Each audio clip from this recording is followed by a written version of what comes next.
Hello, everybody, and welcome to the Isle of Ship, where we are setting sail towards a regular season, which will begin in 3 days, or maybe two if you are listening to this recording on Tuesday. The name is Aye, Captain. Brandon. I am one of the captains, setting sail with my co-captains, Mike and John. They're also our groomsmen, by the way. Fun fact. How are we all doing, mateys? Oh no! All right, it was Not an bad, animated not bad. intro. Hey, Pretty listen, good. Calm seas. it's a nice and Can't personal complain. intro. You know, I'm a I winner, like it. so I know how to bring some personality in here. I like it. It's nautical. We're setting sail on the road to the Stanley Cup, or Got more my realistically, my playoff. beach here when we land on season shore. You know. Yeah, there you go. All right. So what So- is All right. up? What is up, folks? What are we doing? So What are we Thursday doing? is How are we opening doing? night. Why are we doing? We have a couple things to talk about today. Obviously, I'm not going to spend an hour on this. Probably a nice 45-minute podcast with you guys. We probably Four will. main Short, sweet, to the topics. point. Yep. Yep, 4 main topics, and the season starts Thursday, so we're all going to be going, and we're going to have a good time regardless. Just like me, at the Rangers preseason game, the Islander Ranger one, where the Islanders blew it with that AHL goalie in net, but we still had a good time. That's all that matters, and I hope they win on opening night. But it's going to be fun to see that first line in action. Yeah, it's going to be fun regardless. I think we're all going to have a good time. That was a pretty fun bachelor party. I was fucking wasted that day. I was absolutely wasted. I woke up feeling like a professional boxer hit my head 5 times. Ooh, That's how I felt. Luckily I didn't puke. Luckily, at least you know puke. you had a good time. Had 3 more beers after the game. Went home by 1 a.m. Nice. All was well. That's good. But anyway, That's good. I'm glad. Anyway, speaking of, I cut my losses, lost some water weight. But speaking of cut, what the hell is going on with Pierre Engballs, man? All right, who wants to start here? Because it seems like we all kind of agree that this is a net negative, but we all have a little bit different perspectives on it. Mike and I gave our take on this. I want John's take now on this. Yeah, no, John, I want you to lay it out for the show. All right. So I'm thinking one of two things is happening. The first one, which we've seen before in Engballs' case, and we've seen before in Anthony Beauvillier's case, if you remember this from Barry Trotz, is that thought of him. Yep. Yes. I think what's happening here is Patrick Roy plays a very specific style, and that specific style requires buy-in from the players. Maximum effort, some physicality, some playing above your skates, if you will. And Pierre Engvalls, for as good as he is on the puck, doesn't really do that. He's not a maximum effort guy. He's not really a full tilt, big physicality guy. He's a big dude. He can play a lot more physical. He just chooses not to. And I think that this bothers Patrick Roy. And so I think he's trying to intentionally piss Pierre Engvalls off to get more out of him because he sees a ceiling there he just hasn't really gotten to in his career. If you talk to Maple Leaf fans about Pierre Engvalls, they'll give you a diatribe about how he's such a good hockey player physically. He has such good potential. He has speed. He's got hands. He has the body to be physical, and he's just not. And he just doesn't show up in the way you would expect him to. And I think Roy sees that too. So he's trying to pull that out of him. That's my take on the whole situation. I'll add to that by saying that's one side of it. And then the other side of it that I think John was going to mention is that there's cap implications here. Is that and there also is opportunity because Simon Holmstrom, Oliver Wahlstrom, I think the only way you could financially fit Engvall back in is if you dropped Wahlstrom. Yes. And this is Wahlstrom's last shot at, I think, being an Islander. I mean, it's a fourth line opportunity, but he has to change his game if he's going to be an NHLer. Let's face it, the guy is just he's not a good skater. His shot is heavy. It's good, but it's heavy and it's slow. And he could be a nice option for like a power play too. So there is some value there on special teams. But he's like going to need to find a niche that's not just guy who shoots well. Niche that isn't a top 6 player because he's not. I mean, we've really seen enough to know he's not. So here's the deal there. Engvall makes $3 million. You cut Engvall. You have room for Wahlstrom and I think Gauthier and Holmstrom. 3 guys who basically are, I would just say, fillers. They're filler players. We're going to see what Holmstrom can do on line 3, even though I thought Engvall was great on line 3. I guess they're going to hope Simon can have that same sort of magic and work with Pajot because of the penalty kill. And then with Wallstrom, you hope for anything. Because if it doesn't work out, there's obviously, in my opinion, a very good chance we see Engvall in a couple weeks. So I agree. I think you're going to probably have that either way, if I'm being honest. I mean, before I let Brandon have his point, the fan base online really hates Pierre Engvall, and I don't know. To me, if you're a player that's always pushing the puck the right direction with speed, and you're a big transition guy on a team that severely lacks possession and transition, you're a vital piece of the team. And I always saw Engvall that way. I mean, clearly fans don't. Clearly, I think the difficulty here is there are 2 kinds of players. For most hockey fans, there are 2 kinds of players. There is your talent guys and your lunch pail guys. And the talent guys are expected to score goals, put up flashy assists, be talented. The lunch pail guys are expected to be physical, have a good heavy forecheck, be like spark plugs. Pierre Engvall is kind of neither of these. We've seen the term cardio merchant be kind of portrayed a few times, and I feel like that's an unfair stipulation for him, like an unfair moniker, but it does work. Because I would call him a spark plug, but I mean, to me, he's like the midfielder. If you watch soccer, he's like a midfielder in that he helps with possession. He helps make everyone else's games easier, and he helps kind of spread the ice a little bit. He spreads the field to where it allows people who are more skilled to do what they want and make their jobs easier. That's something that you notice if you're looking for it. But if you're not, he's not doing any of the things that you want a hockey player to do. So what is he doing? So my counter before I'm going to let Brandon speak is that I find it very strange how much this fan base cherishes a guy like Josh Bailey. And I feel like for most of Josh's that's for personality reasons. They didn't originally, fun fact. No, that's I know entirely for personality reasons. But I do think if Pierre Engvall had the leash that Josh Bailey did, he'd have more fans. I really do believe that. I think it's the fact that he's only been here for 2 years and he does play a very soft game.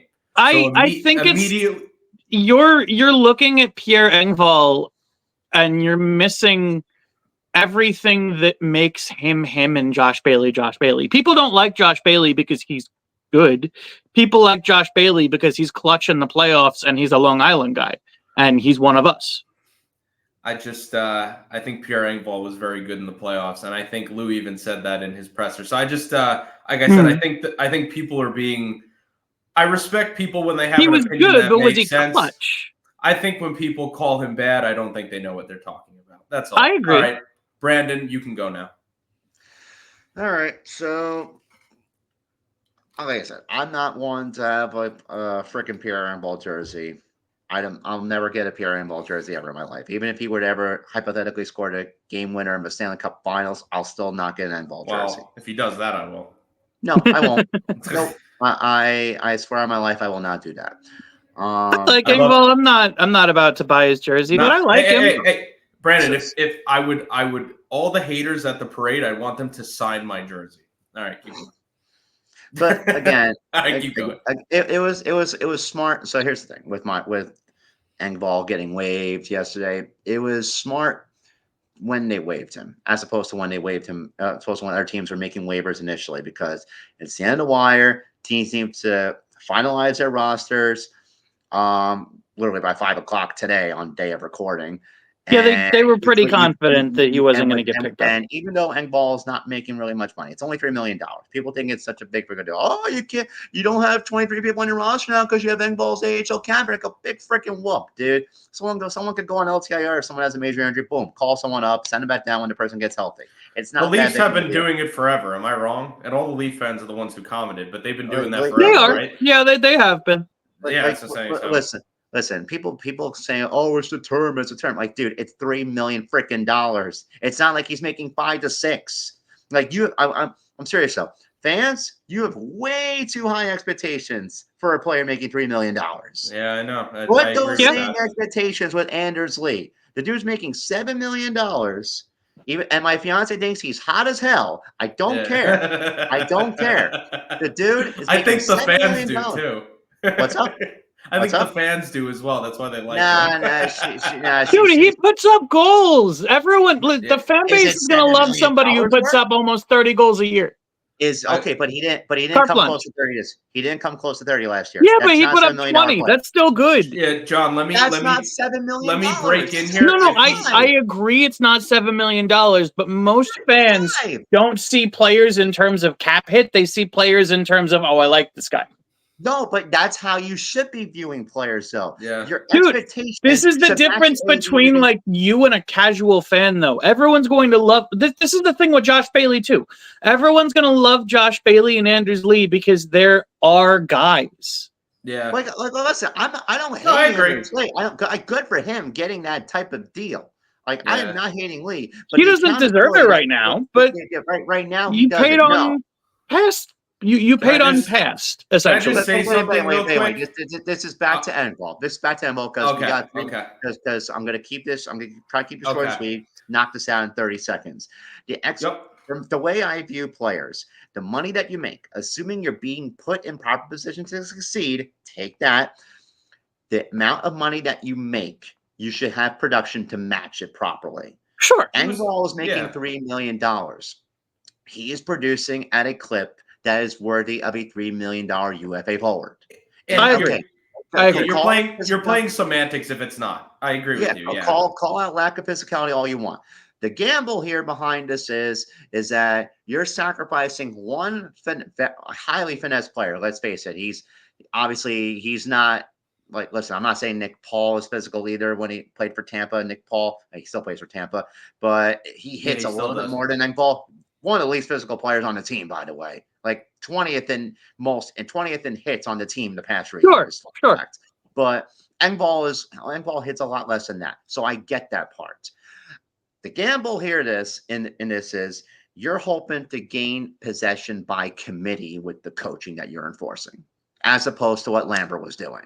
You're hoping that, but when you waived Engvall, that you're hoping, okay, Engvall is a great possession player by himself as a player. But what if I could coach these guys to drive possession? What if I could coach Holmstrom to drive play? What if I can do that with Tsyplakov as well? It's going to be hard to do. I'm not going to lie. I did see a post which was interesting in that when they switched from Lambert to Wah, the possession numbers got worse, but they got better. The team itself got better. I think there's with the system that he's trying to employ, they're trying to go from less of a possession-based model to more of a dump and chase model. Yeah. No, I fully agree with that. I didn't really get dump and chase really. Against Carolina, yes. Let me clarify here, Brandon, real quick though. I did not get that. What line outside of the first line do you think can carry the puck? I think the second line can. I think the second line can. What? Who is carrying the puck on that line? Nelson? Brock. Absolutely he can. How has Nelson looked for the last 6 months? Okay. I'm not comparing him to Matt Barzal or anything like that. No, I'm just saying, how has he looked the last 6 months? When he's not playing on the top line, okay. He shouldn't be on the top line. He's not a first line center. Bo Horvat is. Yes, he was put on the top line wing. No, I think even on the second line, he looked pretty bad to end the season. He was fine. He had 4 points in 5 games against the Hurricanes. He was fine. No, there was a couple points there. I just didn't think he was playing well. I don't think points are the be all end all. I thought he was lazy. honestly. No, but I'm just saying regarding the expectations of what was expected. I mean, he also had to play with Hudson Fasching as his winger during the playoffs. No, I get that. I know, but like, I'm just. I mean, where's Hudson Fasching now? Okay, Never I think I'm starting to understand the Engvall thing for you, and this might just be a this might just be a difference in mentality. But would you rather somebody that puts up a lot of points and looks bad, or puts up no points and looks good? I'd rather have a mixture of both. No. Do you get one or the other in this scenario? That's a would you rather hard answer. Would you rather somebody that is slow as shit, terrible possession numbers, terrible defensively, 30 goals, 30 assists, or you need would to you rather? On this. There's not enough here. Because how much are they giving up? If Tsyplakov scores 30 goals and they give up 50 goals, I'd rather have Engvall. John, what I'm saying is, you know who if his numbers, if his numbers equal out to a plus 20 for the season. Oh yeah, then obviously. But he looks dog shit. That's the right move then. Yeah. But plus 20 is meaningless. I'd rather say. That line scored in elite goaltending behind him too. But see, this is the core of the problem. If somebody is plus 30, if somebody is plus 20 and they put up 30 goals and 30 assists, I don't care what they look like. They're a good hockey player. Yeah, no, of course. My point with Engvall is I never was really looking at points with him. I was looking about what's happening on the ice. You're right, but eventually it comes down to that. Like there are certain Exactly. No, I agree with you. So if we see 2 to 3 months of the second line sucking, what do you think would happen? They would have to put Engvall in there. Up you really? Go, you think they would? Yeah. Up you go. Up you'll go, Engvall, and down you go. Listen. I'm not. I think the team will be good. I've never said otherwise. I do, but I just worry that I'm not saying whether the team is going to be good or bad. I'm just saying that. I understand your position right now, and it's just a difference in mentality from a lot of people. You would rather somebody look like a good hockey player and do all the little things than produce. I'd rather you produce. I would like you to produce and drive play, though. This team got closest to a Stanley Cup by doing the little things and playing the right way. I'm just producing. In the playoffs. I wouldn't say in the regular season that was their bread. You got to get there. Yeah, during the playoffs, they were the second highest scoring team behind Tampa. Yeah, but they spent the regular season playing the right way, doing the right things to make sure they were in a position to succeed. So that's a really, really, really hard way to play, and you need buy-in from everyone, including the goalie. Sure, but I don't think Waz style is going to be easy to play either. Sure. I think it's going to be easier. Sure, maybe easier, but these guys are not going to be a team that's going to be able to take a couple nights off because they're not going to be scoring a lot of goals. I might be wrong, but to the people who are saying like, "Oh, the system's hard to play. It's such a hard grinding system." You know what it makes me do? No, that's the violent sound. Because you know what? You're getting paid millions of dollars. All right, grow the F up and do your job. No, my point is they're not going to be playing like the Habs or the Leafs or the Brandon. They're going to be playing with smart structure. And what's wrong Brandon? with that? It's not that. It's that you need to be like people need to be realistic with their expectations. Sure, but I'm saying like regarding structure though, you can't say, "Oh, the structure is so hard to play." Give me a fucking break. I want to bring this up because we're getting a little off track, and I just want to say, let's talk about Tsyplakov now. No, before we get to that, I just want to mention I didn't put it in. I don't know why. Obviously, we all love Duclair here. I think it's a really good ad for the first line. Yeah, no, we're all in agreement. It's great. I did warn people though. I think it's very telling that after the second game they were very transparent, even publicly to us, that Wah had to sit down with Duclair because a lot of the reasons people don't like Engvall are the type of stuff Duclair would get away with on other teams.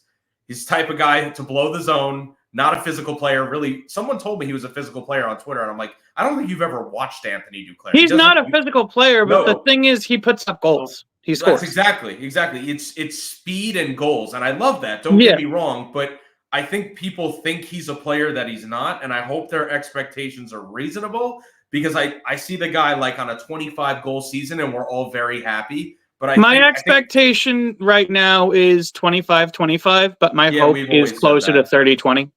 It'd be great, but like I said, he's a $3.5 million player. I'm not expecting the world out of him, and I think people need to temper their expectations because he's going to go 10 games without a goal, and you can't give up on him. Just my opinion. All right, so we'll move on to thoughts on. Of course, that's fans. It's going to happen no matter what. The Engvall thing really bothers me because I thought he played so well in the playoffs, and they're willing to compliment Anders Lee. They're willing to compliment JG Pajot. But we move over to Pierre Engvalls, and it's like good riddance, and it's like he might be back on the team. Like, shouldn't you? Listen, people did the same with Horvat after the Islanders traded for him 2 years ago. No, you're right. Oh, dude, Hudson Fasching played better than Bo Horvat. Give me a freaking break, dude. Yeah, I know. Dude shot 2.5%. That was not going to be sustainable. It's expectations versus contract. I get it, but fans are just dumb. People were very, very harsh on the Engvall move, and I get it. They don't like the way he plays, but I think he'll be back. So, all right, I'm sure he'll be back. Thoughts on Tsyplakov? I feel like I should let you guys mostly talk about this one because I've openly said it. I have not been very impressed with him. I kind of was expecting the Paul Cotter experience, and I didn't get it, or the Bobby McMahon experience. And I know it's just preseason, so I'm trying to temper my expectations and be realistic. If Tsyplakov comes out in game 1 and is flying, I was wrong. But he looks kind of slow out there, and it does concern me that we're putting him with 2 other guys who have lost their foot speed. I know Nelson is a doesn't bother me. Nelson's a deceptively fast player, though. I don't want to count him out as slow because when he turns on the jets, he flies. And Paul Mary's kind of the same way, although I can definitely see his step has been lost the last couple of years. He still works his ass off, don't get me wrong, but I need Tsyplakov to prove me wrong. That's what I'm asking for, and you guys can tell me what you've seen out of him so far. The best comparison I can give you, Mike, is Anders Lee. Mm-hmm. Yes, I agree. I agree. Yeah. It's essentially the same guy. He's skate. But I will say this though, he skates stronger than Anders Lee does right now. Yeah, I'm gonna be fair to the guy. That ACL is still a problem. I know. I'm saying like he's willing to throw the body along the boards. He's willing to establish a forecheck along the boards and in the neutral zone too. I actually went to the preseason game last Monday against the Flyers, and I don't see. Listen, I'll tell you this much: he skates faster than Kiefer Bellows. Yeah, I'll tell you that much. Yeah. No, that's not really saying much. I had these scouting reports after watching him in the KHL, and he looks so much faster there than he does here. And I wonder if that's a space thing or just it's a dealing with slower hockey players thing. Yeah, but probably a deceptive speed that he had in the KHL because he got here, and I'm like. He kind of skates like Paul Mary does. I don't really see. If he played in the AHL right now, you would watch him and go, "Man, that guy has wheels," because he would be faster than a lot of the people in the AHL because they're not hockey players. They're not pro hockey players. I got scouting reports that said he was actually quite a fast player, and he seems like more of a power skater than he does a quick skater. It's not like he builds it up. He skates more with power though. Yeah. His game is fine, and Mike, he's probably not going to come flying out of the gate right away, though. Yeah, I know. He might have a few quote unquote sluggish games to public guy, but he's never played a single regular season NHL game before. So, the expectations. Temper the expectations. Please, like we're doing with other players, like Duclair, temper your expectations for now. Let him pick it up a bit. I mean, on the power play, he actually looks like he's in the zone. He actually isn't afraid to stand behind the net or in front of the net, like Anders Lee does. Yeah, and actually, better than Lee does. Lee was provides screen. I wouldn't say better than Lee. Lee was the man back in 17-18. I'm talking about Lee now. But before we let John just give his opinion on Tsyplakov, I want to say just to remind you guys, we have the 10-game rule here, and I think we always apply that rule. Where you give the team 10 games before you have seriously I don't want to say like something awful, but like serious takes. Yeah. No, I get what you're saying. Yeah, I was gonna say like, you know what I mean, like crazy psychotic takes. I don't want to use something like offensive, but like you know what I mean? Like, oh, I'm gonna die, you know what I mean? Like you don't have to overreact, you know what I mean? Like Sure. I'm sure we're gonna have some overreactions by game 5 or 6 from just us, but I mean, you got to give the team the 10-game rule. Every team in October is not the team in November, December, January, February. That's not that team. The Oilers could start off 0-10. They're still going to make the playoffs. I'm not even worried about it. And on top of that, they're going to have a couple weeks off in February because of the Olympics. Yeah, so that's true. But I'm just saying, give them the 10-game spread before you have a major opinion about them. If Sorokin starts off slow, it's okay. You know he's coming back from injury. Got to give him a couple games. All right, John. So your opinion on Tsyplakov? On top of that, I would say give the penalty kill 20 games. I'm giving them 10. I'm giving them 10. No, you got to work in a new system, man. They're not playing the freaking diamond anymore. You got to give them more than 10 games. All right, John. I'm in Brandon's camp. I think that he is a mixture of old and new Anders Lee. He's kind of like the midpoint between pre-ACL and post-ACL for Anders Lee, where he's not really as fast or as good of a shooter as he was in maybe 16, 17, 17, 18, but he's better than Anders Lee is currently right now. I think he's a really good net front presence. I think that he's shifty. He works in that bumper spot in the power play really well, like behind the net. I really like his hands. I think he's got a good shot. Not the fastest guy in the world. He's physical, which I like. He's got a good forecheck. He's not like going to shy away from contact. So in that way, he's like Anders Lee as well. I think a lot of people also have to remember that we got this guy for free. You didn't trade anything to get him. You didn't give away any draft picks or anything like that. This is literally someone that you just picked up. So anything he does is an improvement on what was there previously. I will say he does look better than Michael Del Cole ever did. Yes, I mean, dude, Mike, come on. If he scores 25 goals and pots like 20 assists or something, that's 45 more points than you had before. It's good. Yeah. I will say, though, in the second line role, I do expect a little bit more than that. I mean, I understand we're doing salary comparisons here, but we need our second line to kind of put up the 25 goal, in my opinion, sort of thing. At least two of them, right? Two of those guys need to score 25 goals. I think Tsyplakov is going to hit that 25 goal plateau. I don't think he will, but I think he'll get more assists than goals because Nelson. Yeah, me too. Bulk of the scoring. Unless no, I think he's gonna get. I think he's gonna get a lot of the power play tipping goals, like the net front goals. Okay, I was hoping in the preseason to get a taste of it because I know Barzal was going at like 25%, and the guy still had 9 points. So I mean, I was kind of expecting like a couple goals from Tsyplakov, a couple goals from Nelson. I didn't see that either. Even though it didn't show up on the score sheet, I would say Tsyplakov caused like 5 goals easily. Well, yeah, it was on the power play too, which helped. I mean, but.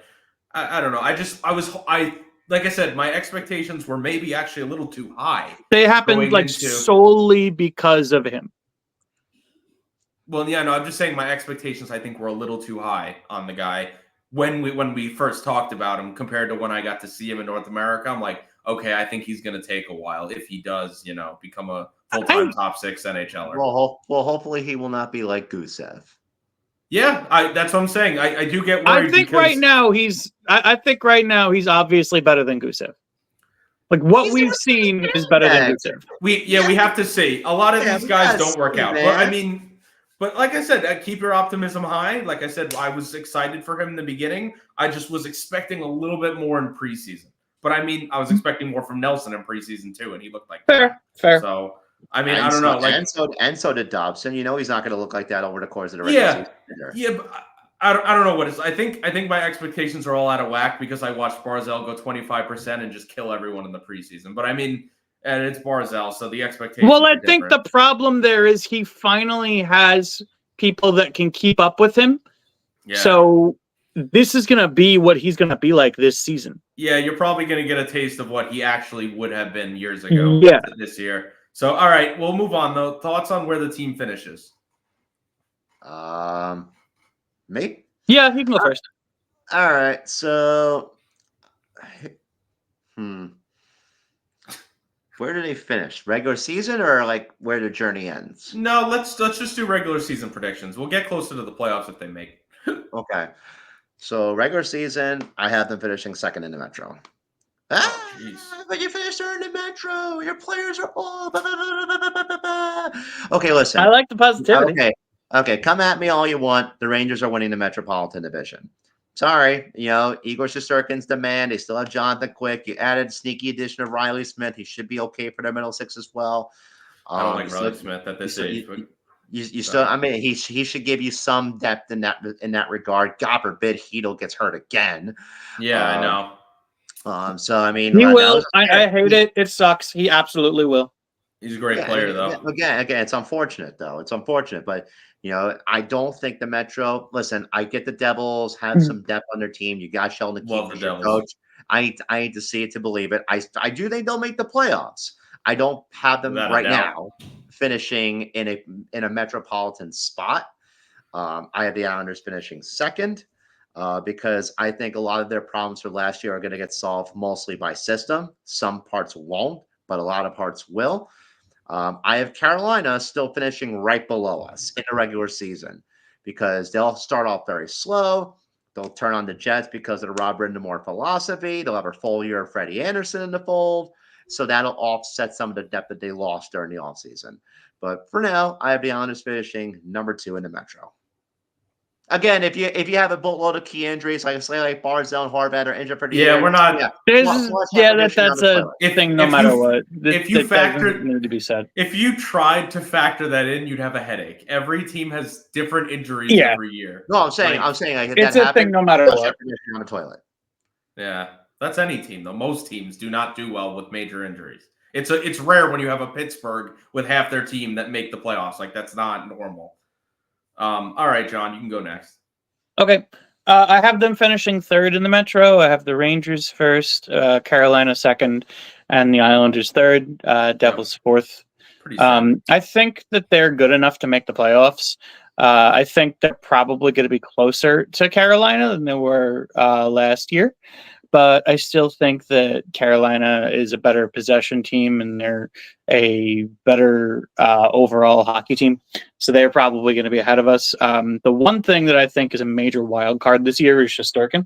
I think the Rangers are going to do really well, but I could see that ship going down very easily if the contract talks become an issue and he gets in his own head because the fans get more and more upset with him because he's having a bad stretch and he's obviously not worth $12 million at that point to everyone in Ranger Nation. I don't think most people think he's worth $12 million now, but he seems pretty staunch. He absolutely is worth $12 million now.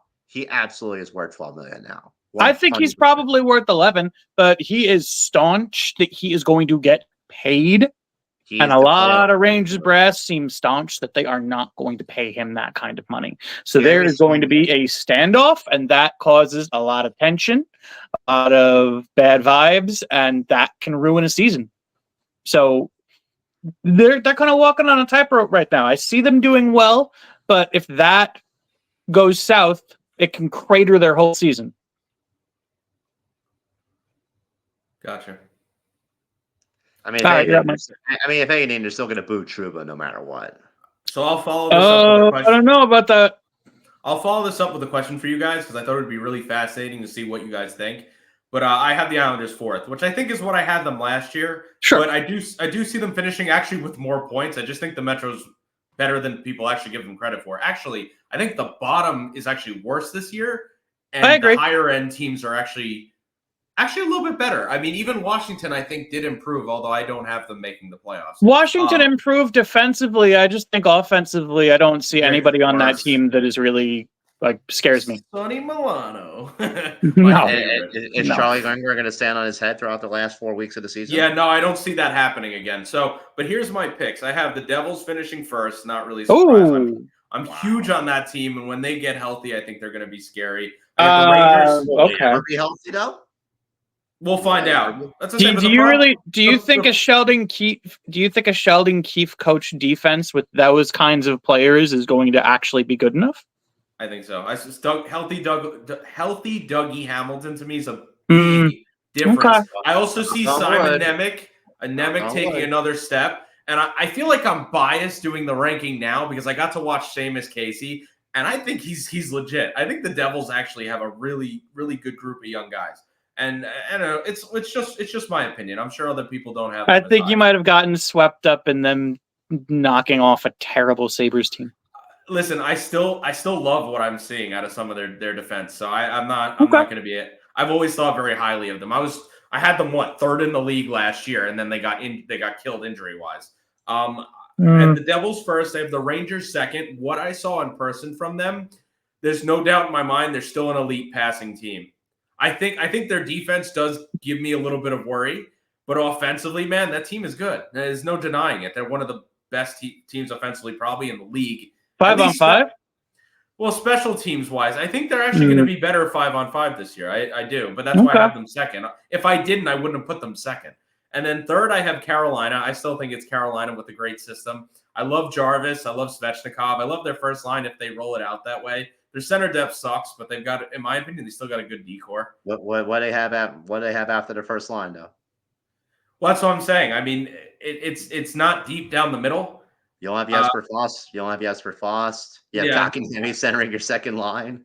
Listen, I think Netchis is really good. I'm not gonna lie. I think their bottom He's good, six, but who's centering him? I think their bottom six is sus, but I also think the Islanders' bottom six is sus. So that doesn't really change anything for me. And then I have the Islanders fourth, and I think that's a compliment to them because I do have them finishing with more points than last year. So do they make the playoffs in the fourth seed to you? Yeah, no, of course. Listen, I think they might not, because you might have like 5 coming out of the Atlantic. I would have to look at what I have. I kind of just had them making playoffs fourth because that's normally what happens. Usually don't have 5 teams finishing. I don't think that's normal, at least. It's usually 4 and 4, it depends. Yeah, it depends. But listen, I'm very high on Ottawa this year, but I still think the Islanders will make the playoffs. I will say this though. I want to hear what you guys think could be a surprise in the Metro. For me, it's the Philadelphia Flyers. I really like what that team did last year, and I think they just had a really bad end to the season that made them miss the playoffs. But Torts runs a really tight ship over there. I'm really excited about this Michkov kid that me and John drafted in our fantasy league. I love him. I think he's going to surprise a lot of people this year. I think he's going to put up like 60 points, potentially be a Calder pick, just like Celebrini. And, they got guys like Tyson Forster and Bobby Brink, a lot of hardworking players that I like watching. So Philly, to me, what's up? Luchenko. Yeah. Oh, Jet. Jet. He made the team. That's exciting, right? So I think the Flyers are an up and coming team. I think they still have a long way to go. Their defense is still kind of beans. But me and John have Travis Sanheim, so I'm rooting for them. The Flyers, to me, feel like the Ottawa Senators in that they're a very fun team, but I don't think they're a very good team. I mean, I think with Torts, they're going to be less fun than the Senators, but I do think they're exciting in the sense. See, I don't know because Torts gets a bad reputation, but if you do everything you're supposed to do on the back end, he lets you play fun hockey. He let that team do whatever the hell they wanted. He loved them. They did struggle to score goals a lot last year, though. So, I mean, they have a lot of steps forward they have to take to become a good team. But like I said, they would be my surprise. What are your guys' surprises out of the Metro before we move on to the last point? Let John go because I'm. Yeah, do you have a team outside of your top 4 that you think could be interesting? Yeah, I do. Well, John, not really. I think. Oh, okay. I think Washington is going to be fine. I think Pittsburgh takes a big drop off. Columbus, I think we all do. No comment. They're just in a terrible situation, and I would rather not talk about how well they're going to do. Yeah. I don't think they're going to do anything really, but I'd rather just we're rooting for them on from that entirely. 100%. But I don't want to make any Blue Jackets fans feel worse, so I'd rather just move on from them entirely. I will say if they make the playoffs and we don't, I'd be rooting for them. So I think the whole league would be rooting for them if they made the playoffs. So, but but I don't. The Metro seems pretty predictable this year, to be honest. You have 4 good teams. And the rest are not so good. 4 not good teams. And I don't know. Brandon, do you have a team other than my Flyers that you think are interesting? Yeah, it's a team that you don't want to talk about. Blue Jackets. I thought he was going to say the Minnesota Wild. Nope. Okay. I thought he was going to say the Minnesota Wild. Like, I'm talking about the Metro, Brandon. Please sell me on the Blue Jackets. Okay. Dean Evison. End of story. I am a huge Dean Evison fan. I like Dean, but do you think they have the players to make it work?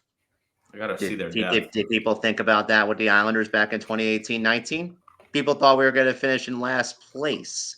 You're right, but they had the hindsight shows they had the players to make it work. They just weren't being utilized correctly. Yeah, I'm not sure I'm too big on like Ivan Provorov or they had Damon Severson. The situation with the Islanders, hindsight has shown they were good players. They just weren't looked at in the right light. Do you think that same situation is happening in Columbus, where they have guys, we're just not seeing them 100%. Being put in positions to succeed? 100%. Okay. 100%. And they'll be playing with a lot of emotion this year. You got to factor that in as well.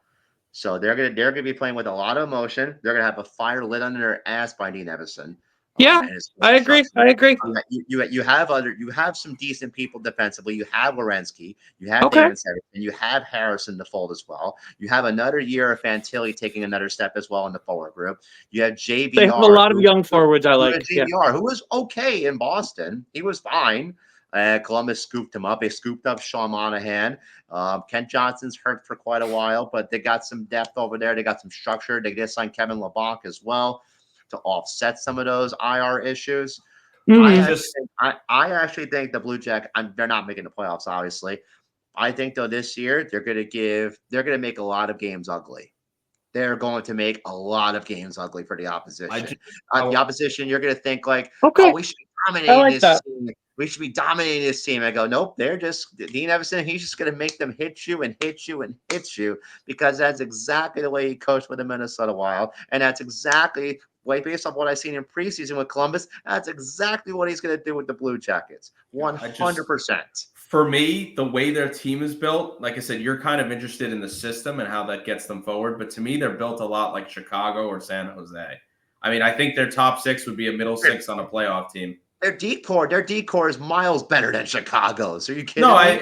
Seth Jones on the top there. Come on, man. I agree. I don't like Seth Jones at all. Actually, I think he was on their second pair during his last two preseason games. That could change. I don't think their defense is that good, though. I thought Severson was kind of bad last year, and But again, who was coaching the team? I get it. And Werenski has trouble staying healthy, which is kind of my concern there. I mean, if he gets hurt, I don't even think the Blue Jackets are have a chance in hell. But whatever. I mean, it depends on health. If they can all stay healthy, maybe they'll be decent this year. I mean, look at the way the Islanders had their 2018-19 season. I mean, you had a line of Fritz, Filppula, and Komarov, and you had the old fourth line. Finally showing their age. Wasn't that the first year where Pelech and Pulak broke out, though? Am I wrong? Yeah, it was when they broke out. But, okay, the previous year with Adam Pelech, though, underway, people wanted him gone. People hated the 4-year deal of $1.6 million. People think he was nothing more than a depth player. I get it. I just don't see the guys on the Blue Jackets blue line who have, that breakout capability, especially because Werenski's already great. I don't think they'll score. I don't think they'll score a bunch, but I think they're going to give up a lot less goals because they're going to play with structure. Well, it's hard.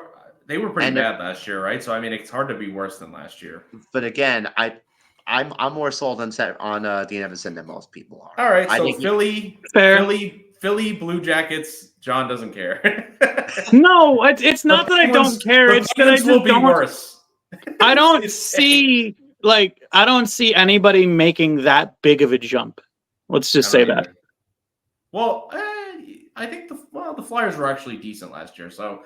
Maybe not a big jump. I just think they'll play better, I guess is the okay. Yeah, if we're just saying they'll play marginally better, yeah, I'll go with the Flyers as well. Sure. Yeah.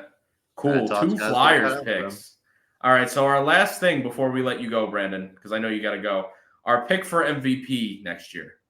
My camera's let John go first. My head is telling me it has to be Barzal, but my heart is telling me Sorokin. Yeah. For Islanders MVP, by the way. I don't know if I clarified that with Brandon. With the amount of odd man rushes that Barzy is going to get and the help around him, he's going to have a breakout year. There's no way around it. He's going to have his best year since probably his first 2 in the league, and he's going to look like a stud. You said Barzal or Sorokin? I thought you said Sorokin. No, I'm saying my head is telling me Barzal. That's why. But my heart is telling me I want it to be Sorokin after the poor year that he had and the back injury and everything. I could see now him coming back and just carrying. So who's your backup pick? Who's your actual pick? Me, actual pick Barzal, backup Sorokin. Okay. All right. No, I gotcha. All right. Let's go, Brandon. It's Barzal. Yeah. I think this. I said this actually last week. I think this, assuming he stays healthy for 99% of the season, this could be the year that he breaks 100 points. Yeah. And your backup MVP? I think I have him as a team MVP. I don't think it doesn't have to be most points, by the way, guys. It's who you but I think he's physically going to be the best player on this team by a country mile. It's not even just the points part. It's about driving play. Yeah. I think Barzal will be the team MVP in that regard. And I think because you're going to have speed surrounding him, I'm not saying Duclair is going to be like a 60-point guy either. I think he'll get like 50 max, but the speed that he brings will actually take the edge off of Barzal's 5-on-5 game. And in turn, that'll open up Horvat's game. So Barzal will be collecting a lot more assists, a few more goals. And as a result, you're going to get some more power play opportunities. He'll bank up some more power play points that way. And as a result of him being able to do all this, finally with a fully competent first line, even though I don't think Duclair's a top-line talent, I think that he will get 100 points. I think he will get 100 points. I can't remember who I picked last year. I thought it was Brock, but I think that was the year before. It was the year before. Who was my pick last year? I can't remember. No, I'm not sure. In hindsight, I would have to go with Varlamov. I thought he was an absolute stud in the watch. Sure, I agree, yeah. And, I mean, listen, I still think Sorokin was a big part of them making the playoffs, but, I mean, Varlamov was, at the end, he was what really pushed them in. Yep. Along with a couple other guys. But I think but for this year, I'm thinking it's going to be Bo Horvat, actually, because I love what I've seen in preseason. If he does that the whole year, he's going to score 40 goals. It's going to be a great year.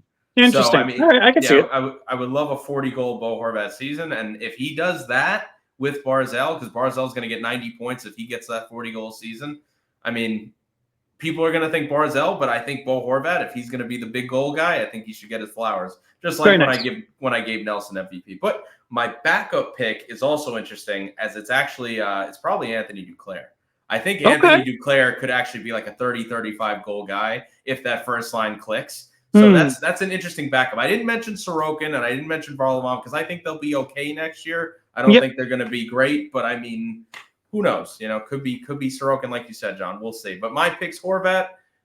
Brandon's pick is Barzal, and your pick is Barzal, which is, I guess, we're all first-line guys. But who knows? Could be Kyle McLean.